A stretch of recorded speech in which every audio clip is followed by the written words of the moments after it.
বাড়ির কেউ কেউ অপমান করেছে, সবাই তো আর করেনি। নতুন কাকু, আজকে মাকে নিয়ে কিছু হবে? সন্ধ্যেবেলা বাইরে কিছু হবে? বাইরে কেন মিঠি? ওই বাড়িটা তোর মায়ের। যদি তোর মায়ের কোনো অনুষ্ঠান হয় ওই বাড়িতেই হবে, বাইরে নয়। হ্যাঁ, ওই বাড়িটা আমার নামে লেখাপড়া করে দেওয়া হয়েছে, কিন্তু বাড়িটা তোর মায়ের নামে। সুতরাং বাইরে কোনো অনুষ্ঠান হবে না, যদি না সবাই মিলে বাইরে খেতে যাওয়া, সেটা অবশ্য অন্য কথা। সবাই মিলে? হ্যাঁ, তাতে অসুবিধা আছে। আমি বুঝতে পারছি তোর সমস্যাটা। আমি ওই লোকটার সঙ্গে কোথাও যাব না, আর মাও কোথাও যাবে না, আমি জানি। জানি, সেই জন্যই প্ল্যানটা করা যাবে না মিঠি। তোর দাদা বৌদিও যাবে না। ওই বাড়িটা অনেকগুলো ছোট ছোট ভাগে ভাগ হয়ে গেল।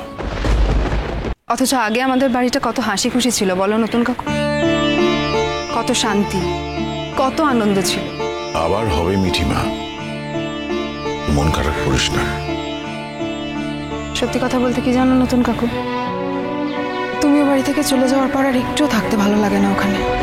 বাবা যখন ফিরে এলো, সত্যি ভেবেছিলাম যে একটা লোকের কি দোষ আছে, তার তো স্মৃতিশক্তি চলে গেছিল। আর স্মৃতি ফিরে আসার পর আবার সে নিজের বাড়িতে ফিরে এসেছে। সত্যি বলছি, মায়ের ওপর একটু একটু রাগও হয়েছিল। মনে হয়েছিল মানুষটা এতদিন বাদে ফিরে এসেছে, তাকে কেন এত কষ্ট দিচ্ছে, কেন এত পরীক্ষার মধ্যে ফেলছে। তারপর যখন সত্যিটা জানতে পারলাম। থাক মা, এসব কথা থাক। তুমি থাক বললেই তো আর এই কথাগুলো মন থেকে মুছে ফেলতে পারছি না নতুন কাকু। পুজো দিতে এসছিস তো? দেখি শোন, তোর মাকে তো আমি বলতে পারিনি যে চলো বৌঠান আমার সঙ্গে পুজো দেবে, চলো। আমি জানি তোর মায়ের আমার সঙ্গে আসা নিয়ে সমস্যা আছে, কিছু করার নেই। আমি তোর মাকে এম্বারাস করতে চাই। শোন, পুজো দিয়ে প্রসাদ মাকে দিবি, বুঝলি? আর বাড়ি গিয়ে বাড়ি ঘর তো ভালো করে সাজিয়ে গুছিয়ে রাখবি। আর যদি কেউ জিজ্ঞেস করে পরিষ্কার বলবি মায়ের জন্মদিন, তাই বাড়ি সাজাচ্ছিস। আমি তো কিছু করছি না, সুতরাং নো সমস্যা। আয়, চলে আয়। নতুন কাকু, তুমি মাকে খুব ভালোবাসো না নতুন কাকু? তুই পুজো দিতে যাবি না যাবি না, নাকি এখানে দাঁড়িয়ে আমার সঙ্গে আড্ডা মারবি? আমি কিন্তু আমার প্রশ্নের উত্তর পেলাম না। কি জানিস তুমি, ঠিক কিছু কিছু প্রশ্ন করতে নেই, তার উত্তরটা এমনিই জানা যায়। ভালোবাসার একটা মিষ্টি গন্ধ আছে, জানিস তো? সেই মিষ্টি গন্ধটা চারিদিকে ছড়িয়ে পড়ে। ভালোবাসা মানে কিন্তু এক জায়গায় একসঙ্গে থাকা সবসময় তা নয়। ধর তুই বাইরে চলে গেলি পড়াশোনা করতে, তাহলে তোকে কি আমি কম ভালোবাসবো? তা তো নয়। আমি তোকে একই রকম ভালোবাসবো, তুই যেখানেই থাকিস না কেন পৃথিবীর। ঠিক সেই রকম এই ভালোবাসা আকাশের মতো বিশাল, তার ব্যাপ্তি চারিদিকে ছড়িয়ে পড়ে, বিস্তৃত। ভাগ্যিস তুমি ছিলে আমাদের জীবনে। কেন মা, এমন কথা কেন মনে হচ্ছে? আমাদের জীবনটা তো তুমি করে দিয়েছো নতুন কাকু। আমি সত্যি ভাবতে পারিনি মা এভাবে ফাইটার হয়ে উঠবে, এটা আমি কোনোদিন দেখতে পারবো। আর এই শক্তিটা মায়ের মধ্যে তুমি জুগিয়েছো নতুন কাকু। কাউকে তো কিছু বলে বলে মাথায় ঢুকিয়ে দাওনি, কিন্তু তোমার জীবনযাপন, তোমার উপস্থিতি, এটাই মাকে এতটা ইন্সপায়ার করেছে যে মা আজকে আর সত্যি কথা বলতে ভয় পাচ্ছে না। মা এই অপমানটা নিতে পারছে না নতুন কাকু। সত্যি তো বলো না, মা কি এই জীবনটা ডিজার্ভ করে? সারা জীবন মা সংসারের জন্য এত করেছে, আর ওই লোকটা আমাদেরকে ছোটবেলায় ফেলে পালিয়ে গেছিল, অন্য একটা সংসার করেছে। আর ওই মহিলা যাই বলুক না কেন, আসলে তো ওই মহিলাকেও লোকটা ঠকিয়েছে, তাই না? প্রত্যেক মুহূর্তে ভয় ভয় থাকি, জানো তো, আবার কি হবে, আবার কি হবে, আশেপাশের লোকজন কি বলছে। আমাদের বাড়ির একটা সম্মান ছিল, ওই লোকটা সব ধুলোয় মিশিয়ে দিয়েছে। আর ঠাম্মি এখনো ওখানে দাঁড়িয়ে তার ছেলের পক্ষ নিয়ে কথা বলে যাচ্ছে। আসলে তোর ঠাম্মির কিছু করার নেই, জানিস তো। আমি বিশ্বাস করি তোর ঠাম্মি এতটা অবুঝ নয়।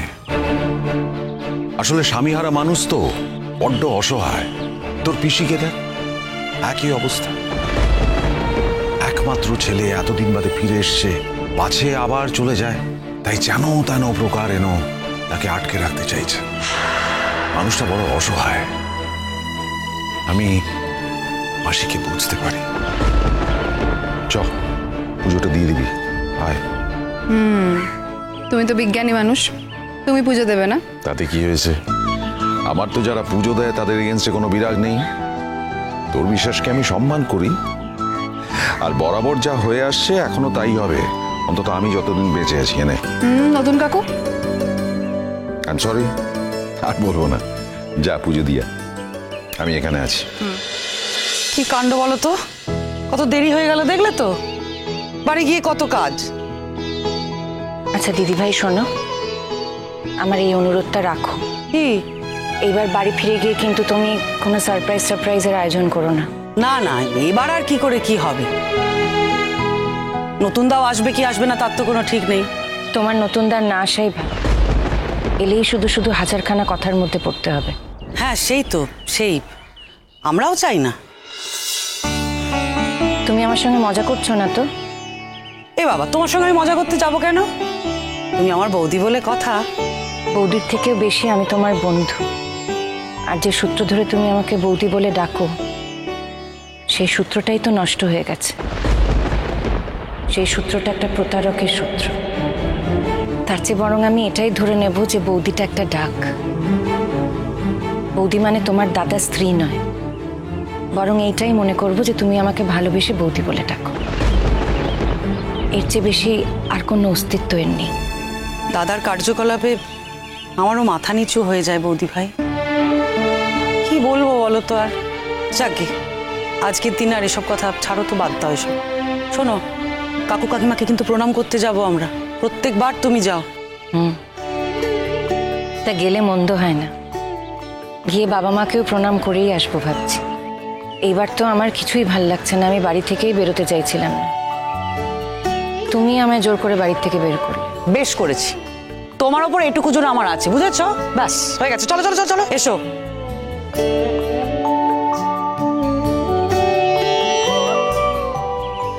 কি গো তুমি? আমি তো বরাবরই আসি, কিন্তু তোমরা? আমরাও তো প্রতিবার আসি, বলনি কেন? কি করে জানবো যে তোমার বৌদি ভাই আসবে?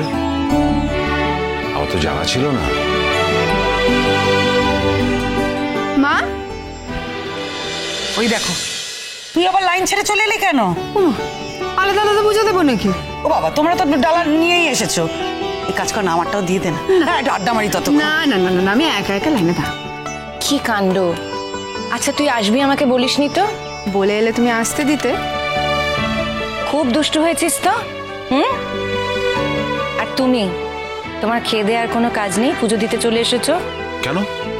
আমি তো এত বছর ধরে প্রতি বছর এখানে এসেছি, তো এই বছর কি এমন হলো যে আমি আসবো না তোমার মনে হলো?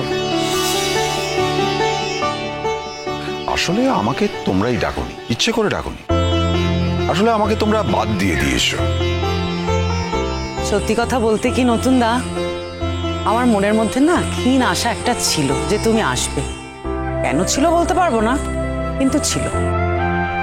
হ্যাঁ, এখন আর এসব বলে কোনো লাভ নেই। আমি বুঝতে পেরেছি আমাকে আর তোমাদের দরকার নেই, তাই আস্তে আস্তে বাদ দিয়ে দিচ্ছ। সত্যি তুমি যদি এই কথাটা বুঝে থাকো, তাহলে আমি তোমার বুদ্ধির প্রশংসা করতে পারছি না। পৃথিবীতে তোমার বুদ্ধি নিয়ে লোকে যাই বলুক না কেন, আমি বলছি না। দাঁড়াও, মেয়ে আবার একা একা যাবে পুজো দিতে, চলো আমি পুজোটা দিয়ে আসি।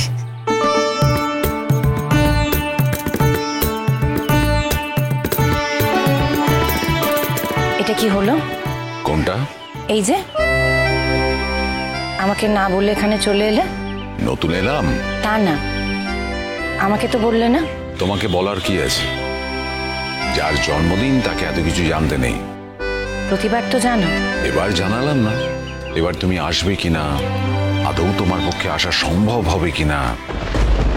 আসলে ইদানিং তো আমার নামে তোমার একটু অ্যালার্জি হচ্ছে, আমি যেখানে থাকবো তুমি সেখানে যাবে কিনা সেটা জানতাম। সত্যিই তাই মনে করো তুমি? মাঝে মাঝে মনে হয়। এর উত্তরে অনেক কথাই বলা যেত, বললাম না। একটাই কথা বলতে পারতে, যদি তুমি জানতে যে আমি ডলকে কেন বিয়ে করতে রাজি হয়েছি,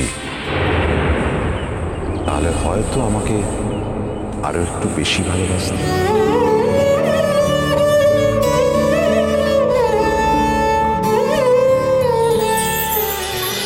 চিরসখা হে